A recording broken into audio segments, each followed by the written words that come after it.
Evidence of election point number 3. 1 பேதுரு முதலாவது அதிகாரம் முதல் 2 வசனத்துல வாசிக்கும் போது, பிதாவாகிய தேவனுடைய முன்னறிவிப்பின்படி, by the foreknowledge of God the Father, ஆவியானவரின் பரிசுத்தமாகுதலினாலே கீழ்ப்படிதலுக்கும் இயேசு கிறிஸ்துவினுடைய ரத்தம் தெளிக்கப்படுதலுக்கும் தெரிந்து கொள்ளப்பட்ட யாருங்க? தெரிந்து கொள்ளப்பட்டவங்க யாரு? பக்கத்துல இருக்கவங்களை பார்த்து கேளுங்க, நீங்க யாருங்க?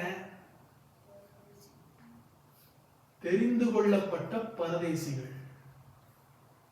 அதுல தூய தமிழ்ல எழுதிக்கிறாங்க.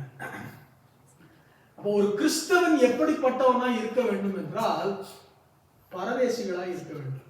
அப்ப சர்ச்சுக்குள்ள உள்ள வரதெல்லாம் யாரு? நம்மலாம் யாரு? Group of பரதேசிஸ். உண்மையாக சொல்றேன், நம்முடைய வாழ்க்கை எப்படி இருக்க வேண்டும் என்றால் பரதேசிகளை போல இருக்க வேண்டும். அப்படின்னா என்ன? அந்த வார்த்தையினுடைய இந்த வசனத்தினுடைய சாரம் என்ன அப்படின்னா,